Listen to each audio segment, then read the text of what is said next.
인사합시다. 할렐루야. 따라합시다. 하나님, 오늘도 제 심령에 큰 은혜를 주옵소서.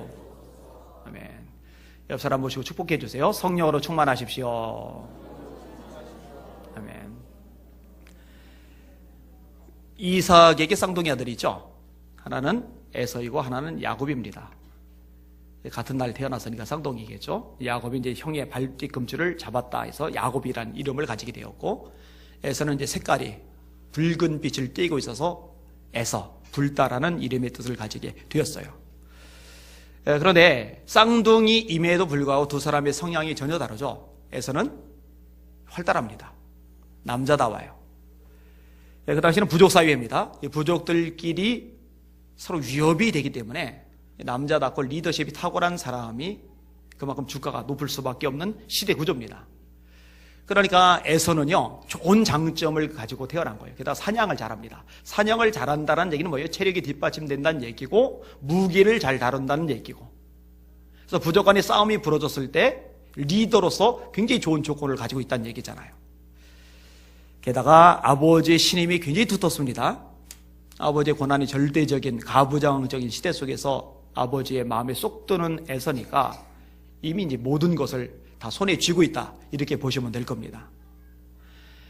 게다가 이 아버지가 에서가 사냥한 고기를 좋아해서 마음이 가는 데다가 모든 것을 이 아들 에서에게 물려주기로 작정을 해요.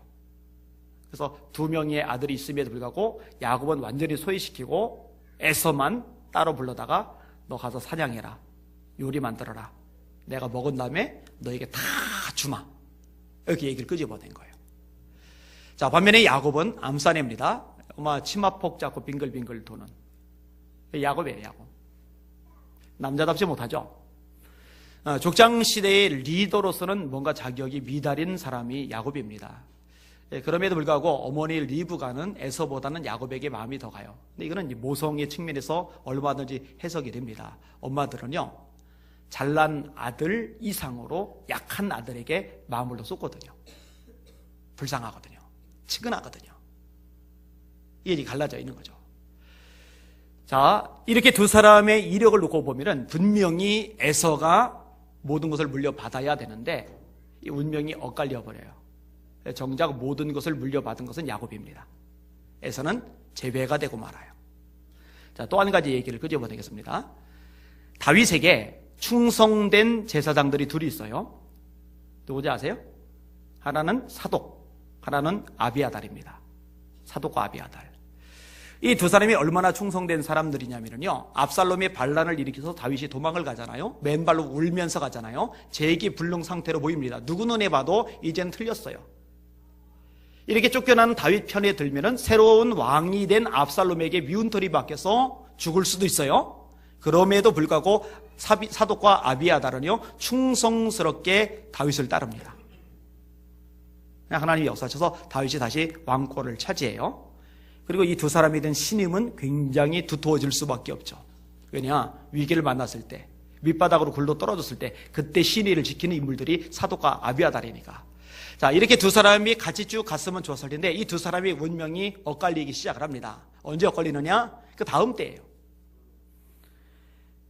이 다윗의 아들 중에 아도니아라는 인물이 있는데 이 아도니아가 굉장히 리더십이 탁월한 인물입니다. 잘생겼어요.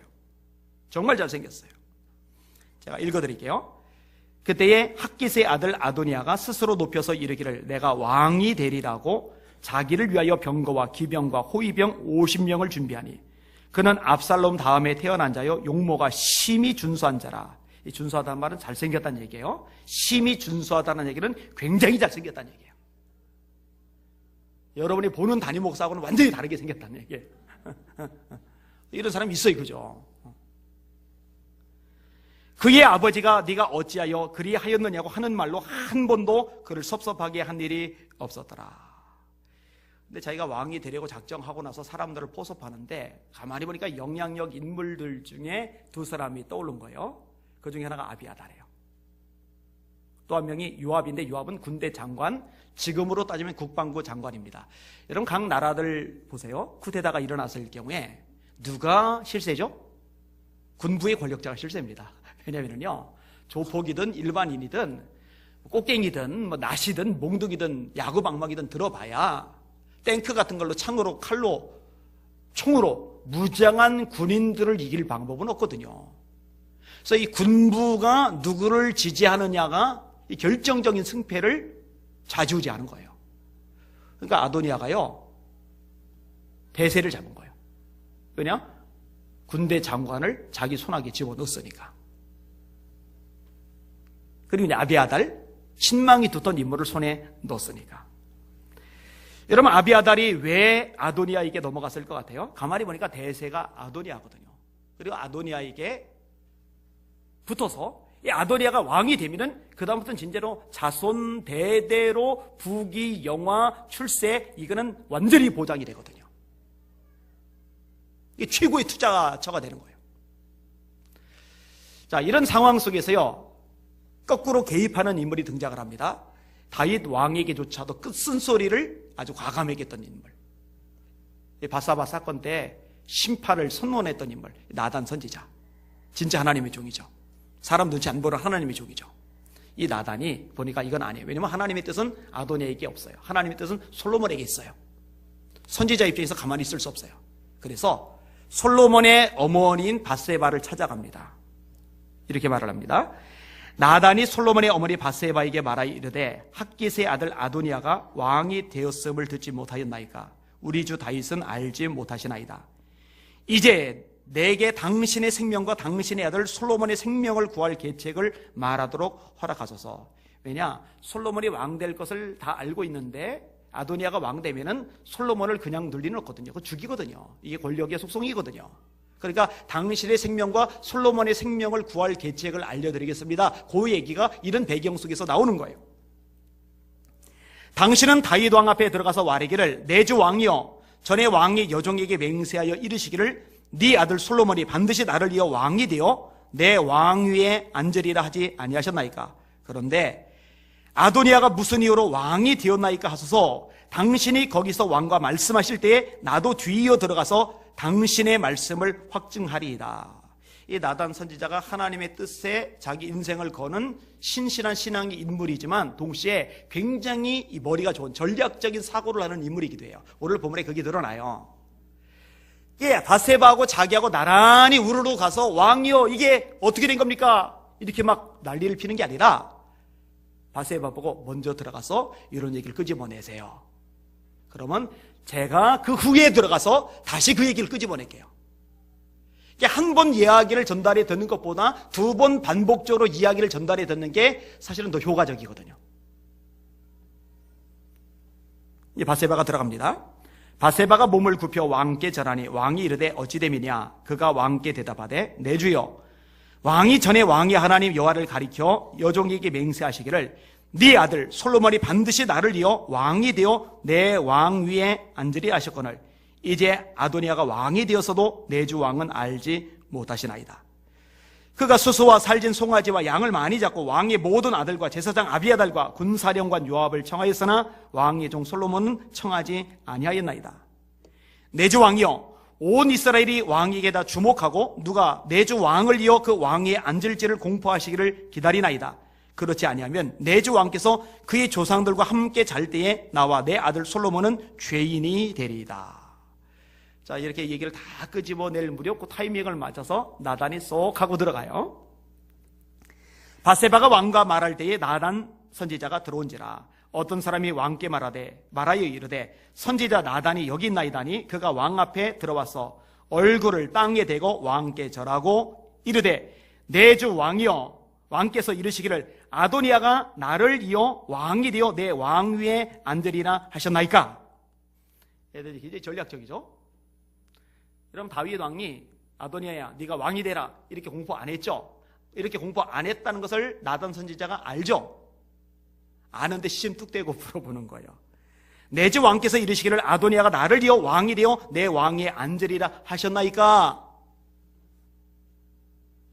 이 왕은 여전히 다윗인데, 늙었지만 병들었지만 여전히 왕은 다윗인데 이 다윗의 위치가, 이 다윗의 권위가 완전히 지금 무시된 상태로 아도니아가 나선 거거든요. 지금 지멋대로 행동하고 있는 거거든요.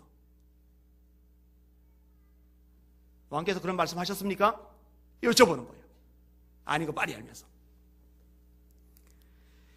그가 오늘 내려가서 수소와 살진 송아지와 양을 많이 잡고 왕의 모든 아들과 군사령관들과 제사장 아비아다를 청하였는데 그들이 아도니아 앞에서 먹고 마시며 아도니아 왕은 만세수를 하옵소서 하였나이다. 다윗이 듣더니 결심을 하죠. 그리고 선포를 합니다. 다윗 왕이 명령하여 이르되 밧세바를 내 앞으로 부르라매 그가 왕의 앞으로 들어가 그 앞에 서는지라. 왕이 이르되 내 생명을 모든 환난에서 구하신 여호와께서 살아계심을 두고 맹세하노라. 내가 이전에 이스라엘의 하나님 여호와를 가리켜 내게 맹세하여 이르기를 네 아들 솔로몬이 반드시 나를 이어 왕이 되고 나를 대신하여 내 왕위에 앉으리라 했으니 내가 오늘 그대로 행하리라. 그리고 이제 모든 조치를 취하게 됩니다. 결국은 솔로몬이 왕이 돼요. 자, 솔로몬이 왕이 되면서 큰일 날 사람이 이제 두 사람 대표적으로 등장을 하죠. 그게 이제 요압, 군대 장관. 이 요압은 처형을 당해 죽습니다. 왜냐면 다윗 왕 때 다윗 왕의 의중을 어기고 2명을 암살을 합니다. 자기의 경쟁자가 될 군대 장관 후보자들을 암살을 해요. 아마사하고 아브넬하고. 그런데 솔로몬이 아비아달은 처형시키질 않아요. 이 아비아달은 살려서 보내요. 왜 살려보내는 이유가 있어요? 자기 아버지 다윗이 고생할 때 함께 고생했거든요. 그리고 요압처럼 엉뚱한 짓도 안 했거든요. 그렇지만 제사장직은 박탈을 시켜요. 그래서요, 사독 위로 제사장 가문, 아비아달 위로 제사장 가문이 쭉 이어져요. 다 아론의 후예들이죠. 그러다가 아비아달 때 제사장직이 끝장이 나면서 사독 계열만 제사장을 이어갑니다. 이 사독이란 말에서 사두개인이란 말이 나와요. 예수님 당시의 제사장들은 전부 다 100% 사두개인입니다. 사독 계열입니다. 아비아달 계열은 완전히 끝장이 나버리기 때문에 몰락을 했죠. 똑같이 다윗에게 신임을 받았는데 뒤에 가서 두 사람의 운명이 엇갈려 버렸어요. 자, 아까 에서와 야곱 얘기했잖아요. 왜 이 두 사람의 운명이 엇갈렸습니까? 그 내용 그대로 읽어드릴게요. 들어보세요. 야곱이 죽을 쏘었더니 에서가 들에서 돌아와서 심히 피곤하여 야곱에게 이르되 내가 피곤하니 그 붉은 것을 내가 먹게 하라 한지라. 그러므로 에서의 별명은 에돔이더라. 야곱이 이르되 형의 장자의 명분을 오늘 내게 팔라.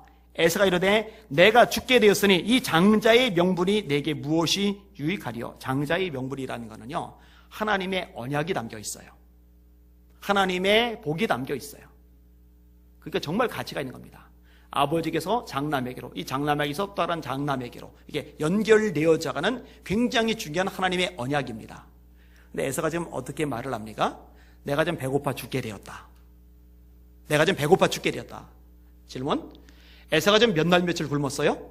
아니요, 그날 사냥 갔거든요. 열심히 뛰어다니니까 배가 엄청 고픈 건 사실이에요. 이 구절을 읽으면 효빈이가 생각나요. 얘는 배고플 때마다 엄마한테 전화를 잘해요. 평상시에 엄마가 전화를 잘 안 받는데 배고플 때면 전화를 얘가 먼저 해요. 학교 갔다 오면 먹을 거 찾는 거, 수시로 먹을 거 찾는 거. 그런데요, 배가 엄청 고플 수는 있겠지만 굶어 죽을 상황은 아니거든요. 근데 하는 말 좀 보세요. 뭐라고 얘기를 해요? 내가 죽게 되었으니 이 장자의 명분이 내게 무엇이 유익하리요? 아니, 하나님의 언약이 담겼는데, 하나님의 복이 담겼는데 뭔 유익이냐 이거예요. 그러니까 지금 당장의 배고픔을 선택하는 거예요. 하나님의 언약, 하나님의 약속보다, 하나님의 복보다.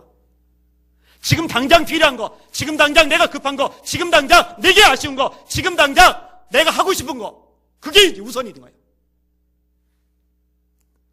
야곱이 떡과 팥죽을 에서에게 주매 에서가 먹으며 마시고 일어나 갔으니 에서가 장자의 명분을 가볍게 여김이었더라. 선택의 문제입니다. 우리 사랑하는 예수 비전계 성도들은 지금 당장 급한 것, 지금 당장 아쉬운 것, 지금 당장 필요한 것, 지금 당장 하고 싶은 것을 선택하지 마시고 지금 당장 좀 힘들더라도 하나님의 언약, 하나님의 말씀을 선택하시길 바랍니다. 하나님의 뜻, 하나님의 진리를 붙잡으실 주님의 이름으로 축원합니다. 그게 이제 지혜죠. 그게 이제 복 있는 사람입니다. 이 운명이 왜 엇갈렸느냐? 선택의 문제인 거예요. 사독과 아비아달도 마찬가지입니다. 대세가 아도니아가 있다 하더라도, 군대 장관까지 아도니아에게 붙었다 하더라도, 곧 아도니아가 왕이 돼서 거기에 붙으면 국위 영화 자손대로 누릴 수 있다 치더라도 하나님의 뜻이 아도니아에게 있지 않고 솔로몬에게 있으면 솔로몬에게 붙어야죠. 선택을 잘못한 거예요. 여러분, 환경 따라서 선택하시면 안 돼요. 눈에 보이는 대로 선택하시면 안 돼요. 하나님의 뜻이 어디 있는지 그것을 보시고 선택하실 수 있기를 주님의 이름으로 축원합니다. 그게 복입니다. 오늘 설교 제목 따라합시다. 두 사람의 운명이 엇갈린 이유. 자, 두 사람의 이 두 가지 예를 제가 지금 장황하게 설명을 했는데요. 오늘 본문의 내용도 마찬가지입니다. 교훈을 받으실 충분한 내용이 있어요. 자, 두 사람이 등장하는데 하나는 여호야다입니다. 따라합시다. 여호야다. 여호야다. 이름을 기억해 두세요. 또 하나 이름은 따라합시다. 요아스. 요아스. 여호야다는 제사장입니다. 요아스는 왕입니다. 왕들이 죽으면은요, 왕들의 묘실에 묻혀요. 이거는 아무나 못 들어갑니다. 제사장 아무리 잘나서도 못 들어가요. 선지자 아무리 잘나서도 못 들어가요. 왕들의 후예들만 거기에 들어가요. 그런데요, 여호야다는 제사장인데 왕들의 묘실에 들어가요. 요아스는 왕인데 그 왕들의 묘실에 못 들어가요. 완전히 운명이 어긋나요. 엇갈려버려요. 왜 그런 일들이 발생을 했을까? 자, 오늘 본문을 상세하게 좀 다룰 겁니다. 자, 본문 다루기 전에 배경을 좀 다룰 필요가 있어요. 먼저 요야다를 다룰 것인데, 여러분, 아하시아라는 왕이 등장을 합니다. 이 아하시아가요, 정말 인생 가운데 큰 실수를 저지르는데, 어떤 실수냐? 아합 집안하고 친하게 지냅니다. 여러분, 하나님이 심판하실 사람들하고 같이 어울리면 같이 망합니다. 이거 정말 조심해야 돼요. 자만 말씀이죠. 지혜로운 자와 동행을 하면 지혜를 얻고 어리석은 자와 동행을 하면 해를 받느니라. 고라당하고 어울렸던 사람들 같이 망했잖아요. 이 바보같이 아합 집안하고 어울려요. 아합 집안 하나님이 심판을 작정하셨는데, 예후를 통해서 혁명을 일으키시는데, 엘리사의 제자가 예후에게 찾아가서 기름 붓고 예후를 왕 삼았잖아요. 근데 아하시아가 이 아합 집안과 어울리다가요, 아합 집안이 숫대밭 돼서 죽을 때 아하시아도 같이 죽어요. 참 바보짓한 거죠. 그러면 보통 아하시아의 아들들 중에 한 명이 왕위를 계승해야 되는데, 이때 변수가 발생을 합니다. 왕자들이 계승해야 되는데, 그 왕자들의 할머니가 있어요. 그 할머니가 누구냐? 아달랴예요. 아달랴. 이 아달랴가 누구냐? 아합 집안 사람이에요. 하여튼 그 집안 인간들은 문제가 많아요. 이 아달랴가요, 권력욕이 대단한 사람입니다. 자기가 왕권을 가지고 싶은 거예요. 어떻게 늦었어요? 손주들 다 죽였어요. 손주들 죄다 죽였어요. 딱 하나 빼고. 그거 좀 이따 얘기할 거예요. 그게 이제 요아스 왕인데.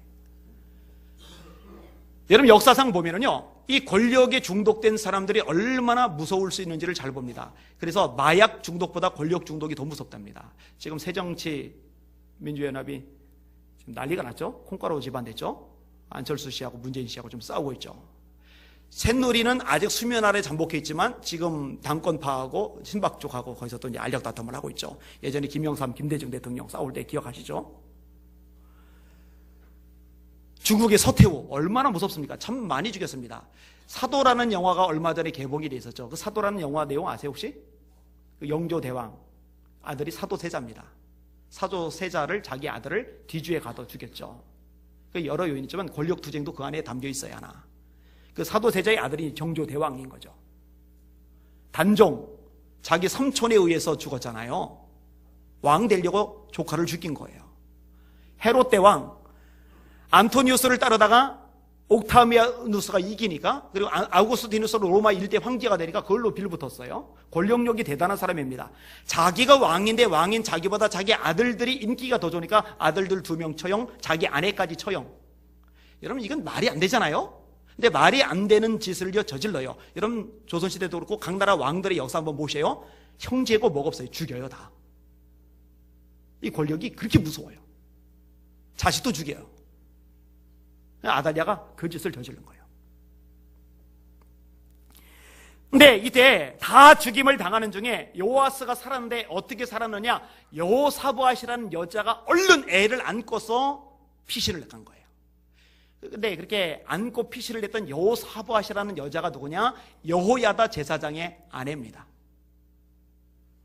그러니까 얼마나 귀한 일을 한 겁니까? 그로부터 6년이 지나요. 여호야다가 용기를 냅니다. 여러분, 그 상태에서 다시 한번 왕권을 바로 세우려고 작정하다가는요, 집안이 완전히 멸종합니다. 왜냐면은 아달랴가 그냥 두지 않을 거거든요. 다 죽일 거거든요. 그런데 용기를 내요. 제사장들 불러 모으고 레위 사람들 불러 모으고 백부장들 중에 믿을 만한 사람들 불러 모아서 일을 벌려나가요. 그리고 아달랴를 제거합니다. 요아스를 왕으로 세워요. 나라의 정통성이 바로잡히게 되어요. 그러니까 이 국가적으로 굉장히 중요한 일을 한 분이 바로 이 여호야다입니다.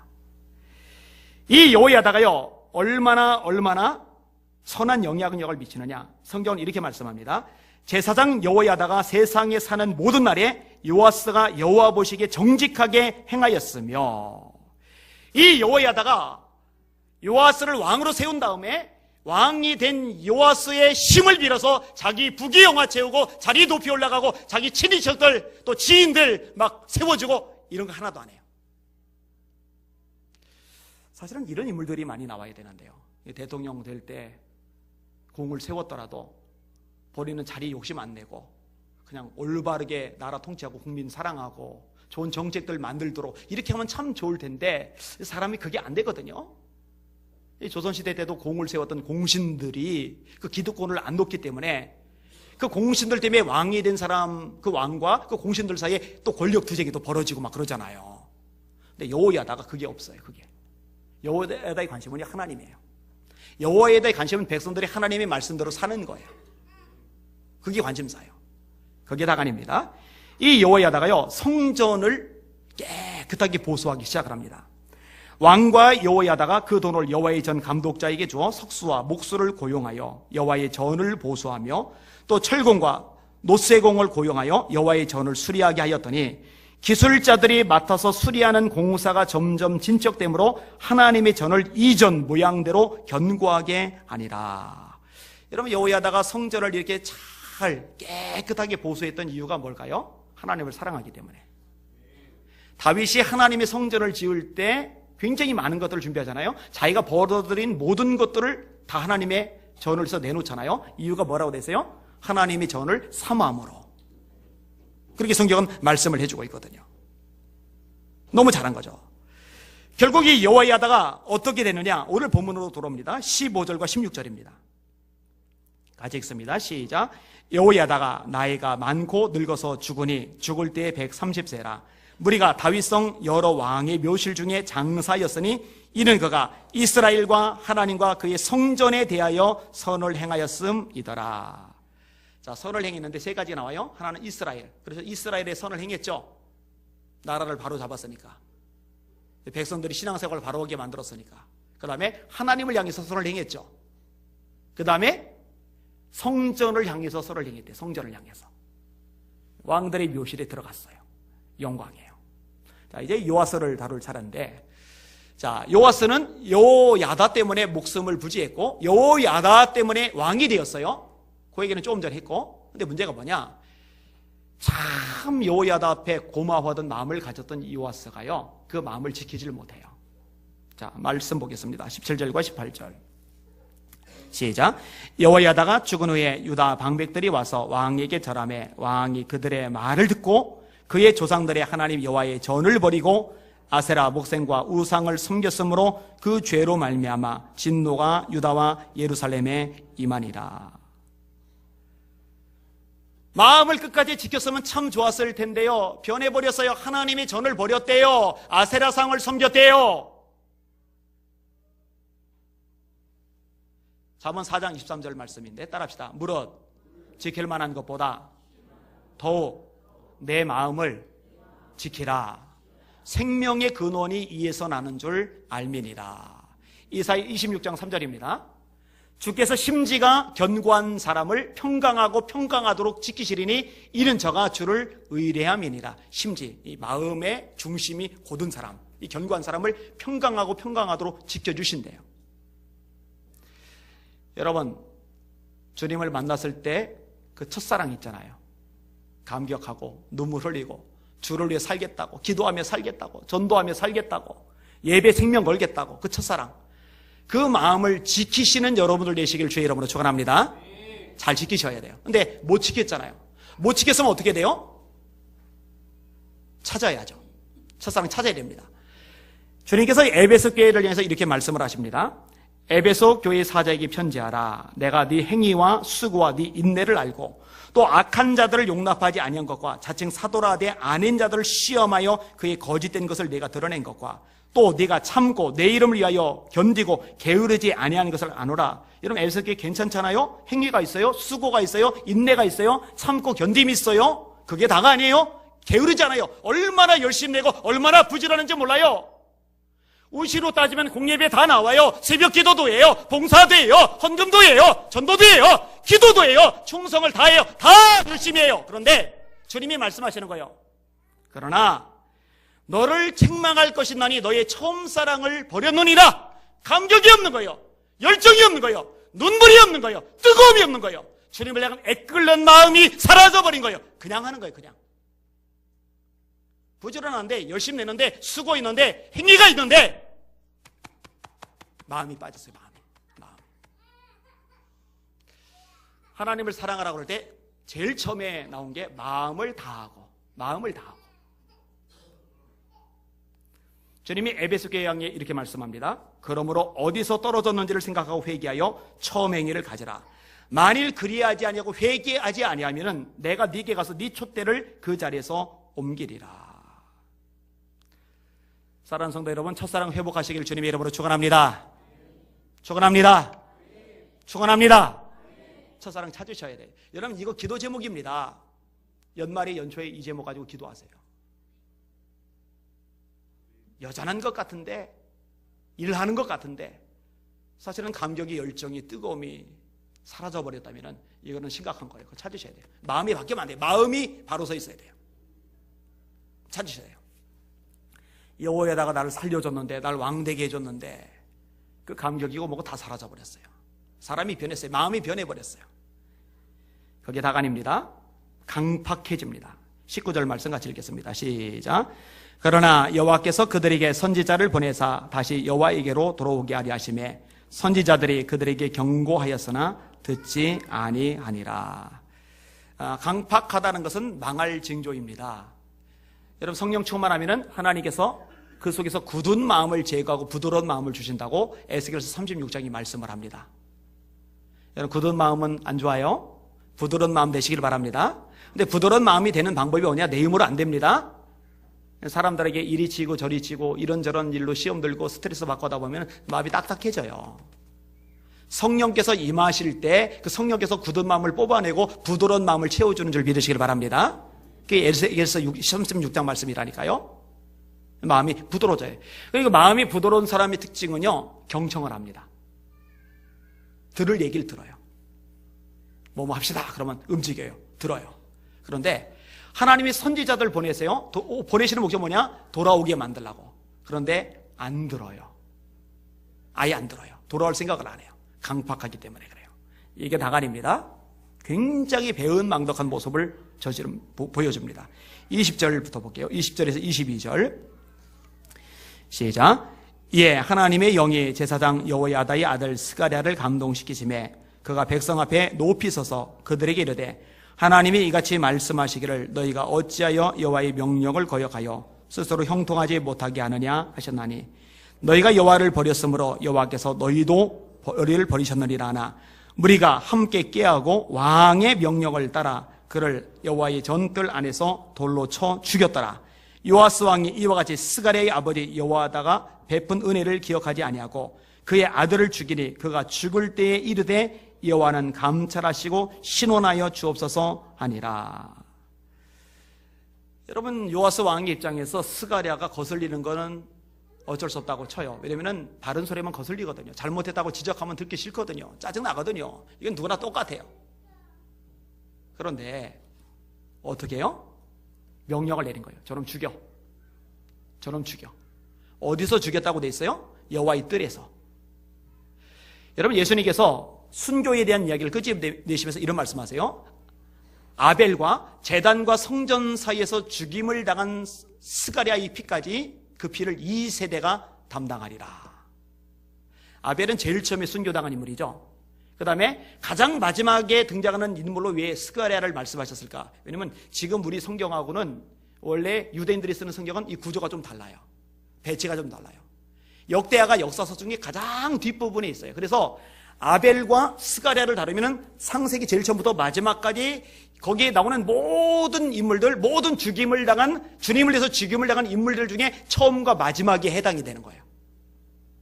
그러니까 이 모든 사람들을 대표하는 대명사가 아벨과 스가랴인 겁니다. 그 스가랴를 요아스가 죽인 거고요. 근데 그 스가랴가 누구라고요? 요아스를 살려준, 그리고 왕이 되게 해준, 그리고 바로 통치할 수 있도록 도와주었던 여호야다의 아들이에요. 여러분, 그거 죽이면 안 되죠. 속상해도 열받아도 다른 놈 같으면 왕에게 대들었다고 바른 소리 한다고 혹시 죽이더라도 적어도 여호야다의 아들만큼은 손대면 안 되죠. 왜냐? 받은 은혜가 있으니까, 자기를 살려줬으니까, 왕 되게 했으니까. 그걸 어떻게 죽여요? 근데 그걸 죽였어요.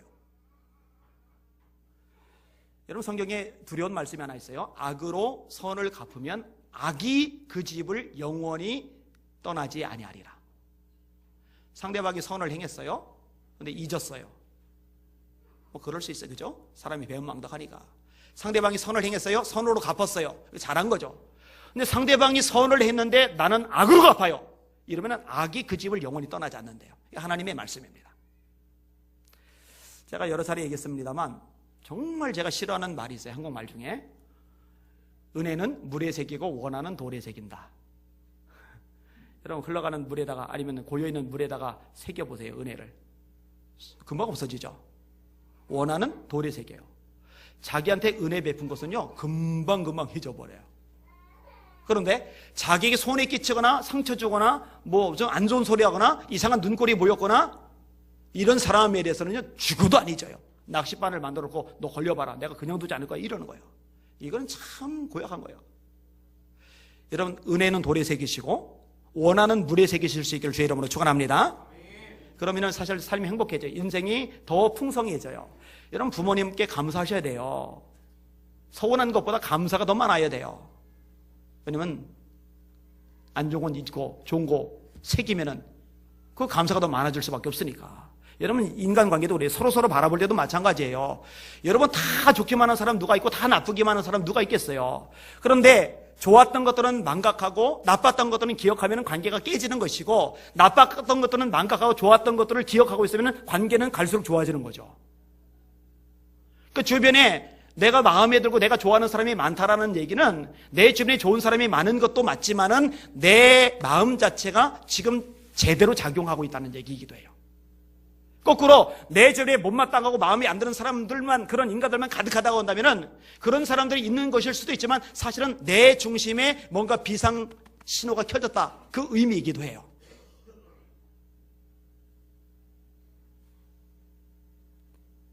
그러면서 요아스 정말 깝깝합니다. 하나님이 결국 손을 대세요.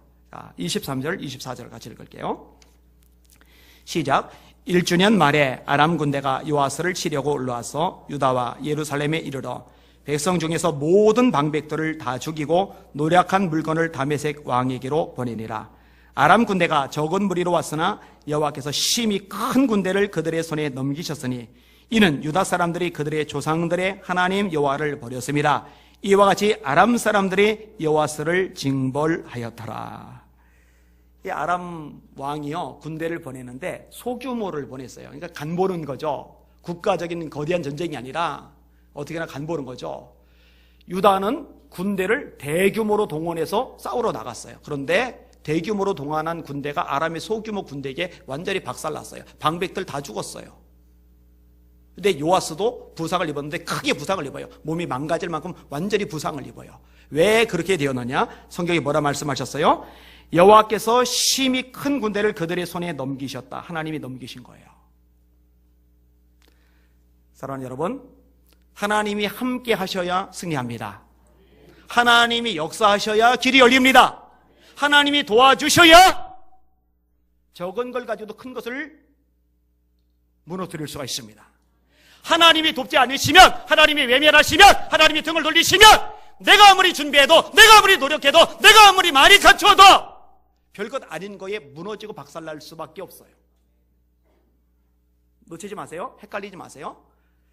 저와 여러분의 인생 운명 모든 것은요 하나님의 손에 달려 있습니다. 그분의 마음에 합한 여러분들 되시기를 주님의 이름으로 축원합니다. 큰 군대를 작은 대적에게 하나님이 넘겨줘 버리셨어요. 자, 마지막 절 25절 시작. 요아스가 크게 부상하며 적군이 그를 버리고 간 후에 그의 신하들이 제사장 여호야다의 아들들의 피로 말미암아 반역하여 그를 그의 침상에서 쳐 죽인지라. 다윗성의 장사였으나 왕들의 묘실에는 장사하지 아니하였더라. 자, 자신이 배신을 때렸는데 부상 입고 크게 부상을 입고 침대에 누워있을 수밖에 없는 그 몸, 신하들이 아이고 우리 폐하께서 이렇게 누워 계시니 극진하게 대접하고 보살피고 약 지어드리고, 그게 아니라 침상에 누워있는 요아스를 암살했어요. 뭐라고 되세요? 여호야다의 아들들의 피 때문에. 그러니까 신하들의 마음속에도 저거는 왕감이 아니다, 저건 진짜 배은망덕하다, 어떻게 여호야다의 아들을 죽일 수 있지? 이런 생각들이 있었던 거예요. 그리고 이 죽은 요아스를요 다른 왕족들도 신하들도 왕들의 묘실에 넣기에는 자격 미달이라고 판단을 한 거예요. 못 들어가요. 못 들어갔어요. 오늘 설교 제목 뭐라고 그랬어요? 따라합시다. 두 사람의 운명이 엇갈린 이유.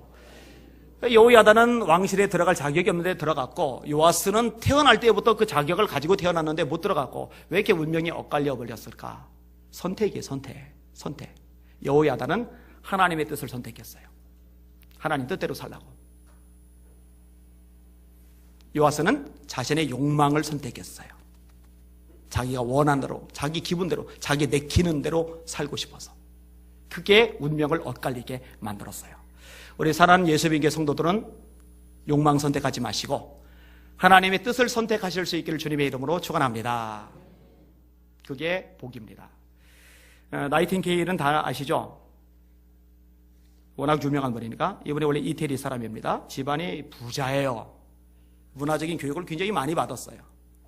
혼사가 줄을 잇죠. 왜냐하면 부잣집에다가 교양 갖춘 사회적인 지위와 배경이 있는 집 딸이니까. 그러니까 돈 많고 영향력 있는 남자한테 시집가면은요, 그리고 비슷한 사람이 상류층 여인들과 함께 담소도 즐기고 맛있는 것도 먹으러 다니고 명품 백도 들고 다니고 좋은 옷도 입고 다니면서 재미나게 신나게 살 수 있었을 텐데, 이분은 그게 재미가 없는 거예요. 사람의 수준은요 그 사람의 가치관에 달려 있어요. 그죠? 만 잘 차려입으면 뭐예요? 그 생각 속에 세속적이고 허영만 꽉 차 있으면은 그거는 이제 아무것도 아닌 거죠. 이 나이팅게일이 썼던 일기, 31살 때의 일기에 이렇게 써 있었답니다. 살아갈 의욕이 없다. 살아갈 의욕이 없다.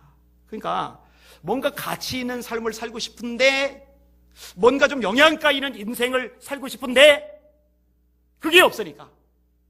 그러다가 하나를 발견을 해요. 그 당시 막 전쟁이 일어나는데 부상자들이 상처 입고 죽어가고 치료받아야 되는데 그 전쟁터에 있는 여자들이 아무도 안 가거든요. 그 남자들이 보살피는 건 또 한계가 있거든요. 같이 또 싸워야 되니까. 저거다 저거. 저기로 가자. 집안이 발칵 뒤집힙니다. 네가 왜 거길 가냐? 그 무서운 데, 그 위험한 데를 네가 왜 거길 가냐? 말리는데 말림에도 불구하고 간호학을 공부를 해가지고 전쟁터에 가서 방긋방긋 웃어가면서 부상자들 고쳐주는 거예요. 절망하던 사람이 위로를 찾고 울던 사람이 눈물을 닦고 몸이 회복이 되고, 이걸 보면서 삶의 보람이 느껴지는 거예요. 행복한 거예요. 전에 오는 얘기에 의하면요, 이 병사들이 나이팅게일이 지나가면 마치 예수님이 지나가시는 것처럼 경외감을 가지고 쳐다봤대요. 정말로 많은 존경을 받아요. 많은 사랑을 받아요. 이 나이팅게일 덕분에 병원마다 이제 간호사들이 다 이제 생겼죠.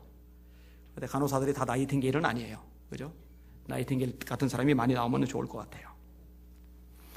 이분이 세상을 떠나기 직전에 이제 몸이 연약해졌어요.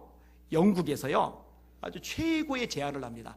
웨스트민스터 교회에 이 나이팅게일을 장례에 거의 다 장사 지내겠다고, 묘지를 거의 내주겠다고. 이런 거기는요 아무나 못 들어갑니다. 정말 국가적으로 존경을 받고 위대한 일을 한 사람들만 소수 거기에 묻힐 수 있는데 그 영광을 주겠다는 겁니다. 마치 여호야다가 왕들이 묘실에 들어가듯이. 근데 나이팅게일이 그걸 거절합니다. 자기는 그럴 자격이 없다고 자기의 가족묘에 묻힙니다. 마지막 질문입니다. 여러분, 돈 많고 영향력 있는 남자한테 시집가서 상류층 부인들과 함께 백화점 가서 카드 긁어가면서 재미나게, 멋있게, 폼나게, 여유롭게 남들이 부러워할 만한 삶을 살았다면 나이팅게일이 어떻게 되었을까? 이런 그렇게 사는 사람들은 지금도 많아요. 상류층 사람들 지금도 있으니까. 세계 곳곳에서 그렇게 살고 있으니까. 여러분, 그거보다는 나이팅게일처럼 산 게, 비록 시집은 안 갔지만, 부귀영화는 못 누렸지만, 이렇게 산 게 더 낫지 않아요? 여러분 어떻게 생각하세요? 선택을 하며 살아가야 되는데 너무 세속적인 거, 허영적인 거, 거기에 눈이 멀어서 거기에 휩쓸리지 말고 하나님이 원하신 게 뭘까? 정말 보람과 가치를 느낄 수 있는 건 뭘까? 내 인생 가운데 마지막 노년에 내 지나온 삶 평생의 자국을 뒤돌아볼 때 야, 내가 그래도 주를 위해서 의미 있게 살았다라고 말할 수 있는 그 길은 뭘까? 그걸 가지고 기도하고 살아가시는 저 여러분들 되시기를 주님의 이름으로 축원합니다. 아멘. 기도하겠습니다.